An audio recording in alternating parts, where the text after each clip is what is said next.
दोस्तों आपका NL overseas में स्वागत है। आज का जो डिस्कशन होगा वो पोलैंड को जो होगा, जो बेसिकली अगर बात करूँ तो न्यू जॉब स्कैम अभी चल रहा है मार्केट के अंदर। देखिए, पहली बात तो पोलैंड की तरह है, आपको मैं थोड़ा सा मैप के थ्रू पहले समझा देता हूँ फटाफट।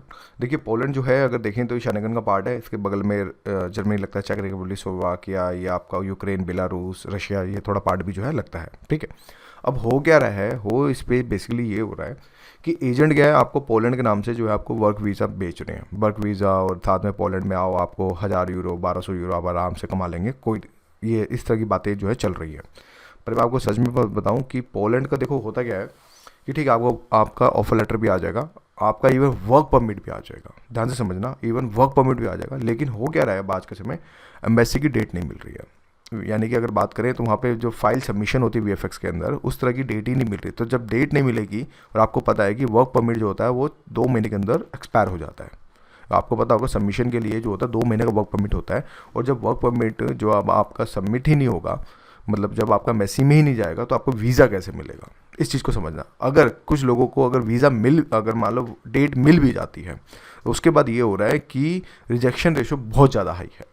देखो, एजेंट आपको कभी ये नहीं बताते कि नहीं हो जाएगा हो जाएगा। मैं सच बता रहा हूँ, अभी मेरे दोस्त ने एक पोलैंड का भी लगाया था, तो उसका वर्क परमिट उसको डेट ही नहीं मिली, वो इतना फ्रस्ट्रेट हो गया। हालांकि एजेंट को उसने 1 लाख रुपए भी एडवांस में दिया था, जिसके कारण अब उसका पैसा तो मट्टी हो गया ना। अब वो एजेंट है कहीं ना, अब मजबूर है वो, अब एजेंट जहाँ भेजेगा उसको जाना पड़ेगा।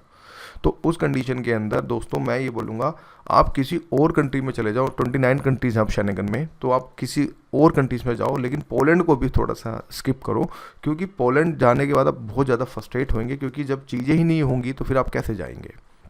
मैं आपको एक चीज़ और इसमें बताने की कोशिश करता हूँ कि देखिए, इसमें जैसे कि पोलैंड का वर्क परमिट बहुत इजी मिल जाता है, मैंने जैसे बताया अपॉइंटमेंट, लेकिन अपॉइंटमेंट्स ही बहुत ज़्यादा डिले होती हैं, और जब अपॉइंटमेंट ही नहीं होगी तो फिर आप सबमिट नहीं कर पाएंगे, तो और चीज़ें जो खराब। और रिजेक्शन रेशो की अगर बात करूँ दोस्तों, तो कम से कम आप ये मान के चले कि 80% के हिसाब से जो फाइल्स होती है रिजेक्ट होती है। बस जो पोलैंड के जो वीज़ा लग रहे हैं ना, वो सिर्फ स्टडी वीज़े पे सबसे ज़्यादा, और सीजनल परमिट पे ही थोड़ा सा ज़्यादा फोकस किया जा रहा है, वर्क परमिट, क्योंकि वहाँ पे ऑलरेडी वहाँ पे अगर बात करें अनएम्प्लॉयमेंट रेट काफ़ी ज़्यादा है। और दूसरा, और एक नया स्कैम ये भी चला है पोलैंड का कि कुछ जो वहाँ के एजेंट, मतलब दिल्ली के एजेंट या फिर इंडिया के एजेंट से और वहाँ के पोलैंड के एजेंट साठ गांठ करके एक फेक कंपनी बना लेते हैं, जैसे इंडिया में भी बनता है, आपने देखा होगा शेल कंपनी जिसको कहते हैं।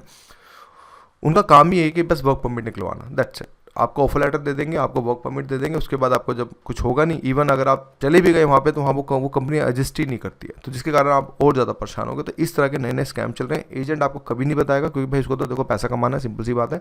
एक बंदे पे कम से कम 1 से 2 लाख रुपए ये बंदे कमाते हैं। तो उस कंडीशन को आप ये बात ध्यान रखना कि पोलैंड जो बंदे आपको सपने दिखा रहे हैं कि आ जाओ बहुत इजी है, ये है वो, दोस्तों देखो मैं ये कह सकता हूँ कि हज़ारों में कोई एक बंदा अगर पहुँच जाए तो मैं इसके बारे में नहीं बोल सकता, लेकिन मैं यहाँ पे 999 लोगों की बात कर रहा हूँ जो 1000 में से हैं।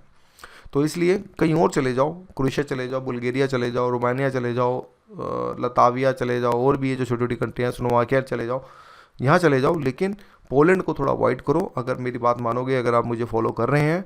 बाकी थोड़ा पैसा है, अगर चुल ज़्यादा मची है तो करो, कोई दिक्कत नहीं, नुकसान खाओ जैसा आपको सही लगेगा। फिर आप फिर बाद में याद करोगे कि यार एनएल ओवरसीज़ ने बोला था कि पोलैंड के लिए अप्लाई फाइल ना लगाएं, विड्रॉल कर लें, कहीं और लगाएं, ज़्यादा बेस्ट रहेगा। तो बस मुझे यही कहना था दोस्तों, आज की वीडियो के लिए इतना है, फिर बाद में मिलेंगे। Thank you.